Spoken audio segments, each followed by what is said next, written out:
우리 사실은 기독교인들이 돌봄을 제공하는 커다란 그 이유 중에 하나가 하나님의 이름을 영화롭게 하는 거야. 하나님의 나라를 이 세상에 이루고 내가 또 누리는 거예요. 다른 사람들한테 누리게 도와주는 거예요. 그래서 이제 그 요한복음 17장에 있는 말씀, 예수님께서 이렇게 하신 것 같이 우리도 그렇게 하자. 근데 그렇게 하기 위해서는 우리가 하나 되는 게 굉장히 중요하고, 하나 되기 위해서 내가 알아야 되는 것은 무엇인가, 돌봄을 잘 하고 공동체를 튼튼하기 위해서 해야 되는 게 무엇인가라는 그런 거예요. 근데 이제 하나님께 영광을 돌린다 그러면은 아무래도 세상의 모범이 돼야겠죠. 사람들이 보고 따라갈 정도가 돼야 되는데, 그렇게 하기 위해서는 하나 되는 거, 그리고 예수님이 어떠신 분인지 우리가 드러내야 되는 거, 굉장히 중요한 얘기 같아요. 특히 지금 이제 비대면 시대로 들어가는 거 하나가 있고, 지금 문화가 다 바뀌고 있거든요. 그래서 문화가 바뀌고 있는데, 어떤 때보다 사람들이 굉장히 다 투명성을 강조하고, 그리고 투명성 외에도 사람들이 너무 삶이 힘들다 보니까 행복한 걸 원해요. 근데 많은 분들이 그런 얘기를 해. 행복이 뭐 중요하냐. 근데 사람들이 그게 원하면은 그것을 할 수 있게 도와줘야 되는 거예요. 주님 믿어가지고 고통만 있다 그러면 누가 주님을 믿어요? 물론 영생만 생각하고 사시는 분들도 있어요. 근데 많은 분들이 처음 믿음을 갖기 시작할 때는 사실은 축복받는 것도 필요하고, 그리고 행복하기도 원하고 그래요. 복을 받는 거는 객관적인 거고, 행복감은 내가 주관적으로 느끼는 거예요. 그래서 복을 아무리 많이 받아도 내가 행복하지 않으면 그 사람은 사실은 복을 못 누리는 거죠. 그래서 이제 풍성한 삶에 대해서 많이 제가 얘기하는데, 그것을 어떻게 하면 살 수 있게 할 것인가. 근데 먼저 내가 누려야 돼요. 내가 주님의 주신 복을 누리는 삶을 살게 됐을 때 다른 사람도 살 수 있게 도와줄 수 있다라는 거고요. 그러면서 하나님의 나라를 내 삶 속에서, 그리고 공동체를 통해서 이루어 나가는 거다라고 생각하시면 됩니다. 근데 돌봄에는 몇 가지가 있어요. 네, 양육적인 돌봄이 있고, 그 다음에 치료적인 돌봄이 있고, 성장을 도우는 돌봄이 있다. 이제 양육적이라는 것은 미리 하는 거예요. 그러니까 지금 이제 여러분들한테 내가 이렇게 배우는 기회를 제공하는 거는 양육적인 측면에서 그런 거예요. 근데 여러분들이 공부를 하다가 어떤 도전되는 게 나오잖아요. 그래서 그거에 대해서 질문하고 나누면서 여러분들이 사실은 치료적인 경험을 하게 됩니다. 과거의 아픔. 사람들마다 과거에서 아픔에서 자유롭지 않은 사람은 한 명도 없어요. 내가 어떤 환경에서 태어났느냐, 그거에 따라서 정도 차이가 있고 종류 차이가 있지만 사람은 언제나 늘 부족한 거를 생각하고 그 부족함 때문에 아픔을 느끼게 돼 있습니다. 우리가 공주나 왕자로 태어나면 참 좋을 것 같죠? 돈도 많고 주위에서 시종 드는 사람도 많고, 이런 사람들은 또 자유로운 거를 갈망해요. 남에게 보여지는 삶이 아니고 자기가 선택하는 삶.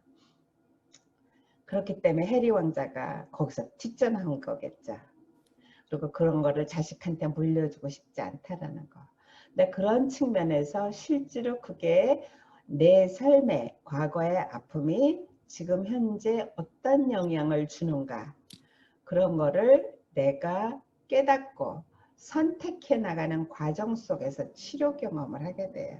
그래서 우리 돌봄 공부가 사실은 많은 게 알게 해주는 거, 자신을 알게 해주는 거, 과거와 현재 모습을 알게 해주는 거에 지식적이고 훈련하는 면을 많이 알려주고 있고요.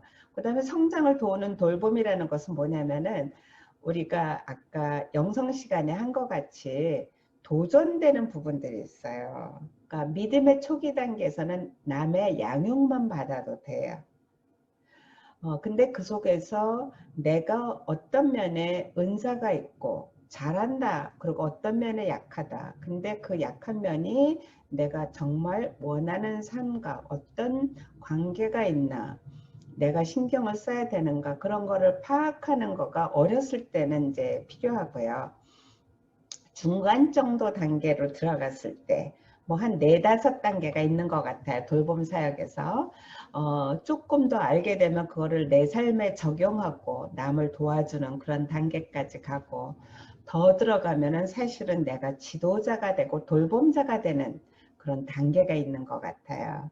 근데 그 돌봄자가 된다라고 했을 때 가족 공동체를 돌봐줄 때가 있고, 교회 믿음 공동체를 돌봐줄 때가 있고, 세계를 이끌고 나갈 때도 있고, 다 다른 것 같아. 사람들마다 그거 하는 방법은 자기 은사를 가지고 합니다. 근데 이제 아까 질문한 것 중에 하나가 얼마나 사람들이 따르냐 그 얘기를 했잖아요. 중요한 얘기예요. 그게 10달란트, 20달란트 그런 개념이랑 비슷하다라고 생각하시면 돼요.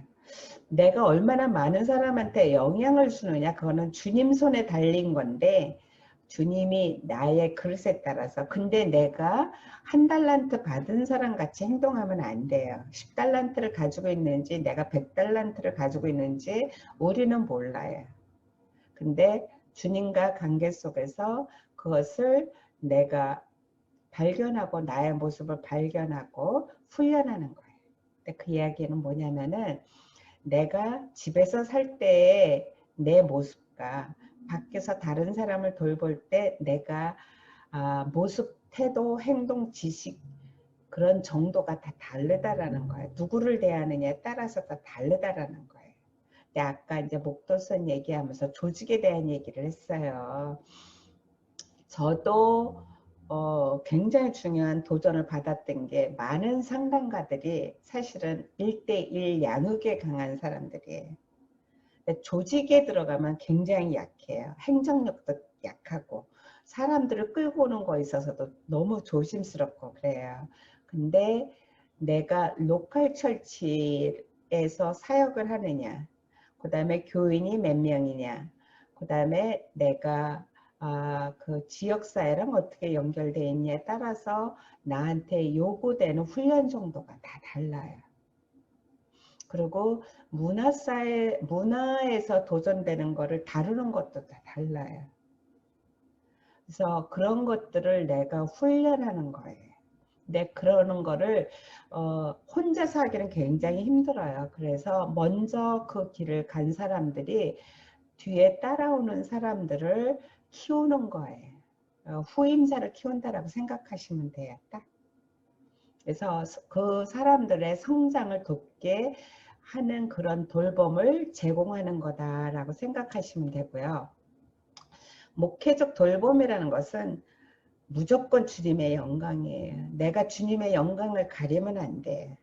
근데 이게 참 쉽지 않아요. 우리가 인간이기 때문에 공격받을 때는 나를 변호하고 싶은 마음이 있어요. 근데 언제나 생각할 때는 무엇이 가장 중요한가 생각해 보는 거.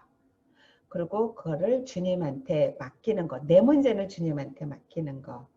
그러면서 하나님의 공동체, 하나님의 나라를 세워가는 거예요.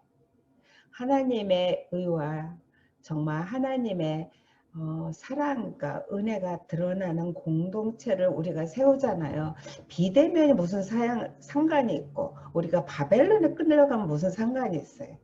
어디서든지 주님의 뜻은, 주님의 나라는 확장되게 돼 있어요. 중요한 거는 그거를 이끌고 나가는 사람이에요. 그리고 그 속에서 사람들을 돌봄을 제공하는 거야. 그렇게 살 수 있게 내가 살고 사람들을 또 그렇게 살 수 있게 소망 주고 비전 주고 끌어나가는 거야. 양육하고. 돌봄의 필요는 뭐 지금은 이야기할 필요도 없고 여러분들이 다 너무 잘하는 거예요. 위기 커다랗게는 사람들이 문제 속에 있으면 보통은 행복하지가 않아요. 그래서 그 사람들이 문제를 다룰 수 있게 도와주는 거 하나가 있고, 여러분이 도와줄 수 없으면 전문 상담가한테 넘기는 게 하나가 있고요. 또 하나는 그렇게 하면서 교회 안에서 미리 양육하고 치유하고 성장을 돕는 돌봄을 제공하면서 다른 위기 생기는 거를 막을 수가 있습니다. 굉장히 중요해요. 사람의 문제가 하나 생겼을 때 그걸로 계속 사이클이 반복되면서 문제가 내 혼자서 끝나는 게 아니고 내가 속해 있는 공동체로 가고 그 다음에 다음 세대로 가게 되고 막 그렇게 돼요. 문제가 뭐 3세대까지 갈 수가 있죠. 근데 그렇게 되는 게 아니고 사실은 이 위기를 통해서 내가 더 성장해서 나랑 같이 있는 사람들이 도움받고 더 성장할 수 있게 도와주는 그런 것들이 필요하다라고 생각하시면 돼요. 돌봄을 잘 적용하면 개인이 아무래도 참자를 찾고 소망을 찾고 하나님에게 영광 돌리는 삶을 살 수 있게 되죠. 그리고 성경에서는 그게 의의 나무 완전한 자로 세운다라는, 그리고 남이 보기에 굉장히 풍성한 삶, 그리고 자신도 풍성한 삶을 살게 되는 거예요. 자신 있게 여러분이 그렇게 살게 된다라는 것을 제가 그동안 살아온 경험을 통해서 이야기할 수가 있습니다. 갈수록 삶이 더 좋게 될 것입니다. 그리고 내가 속한 공동체가 응집력이 있게 돼요. 다 똑같아진다라는 게 아니에요.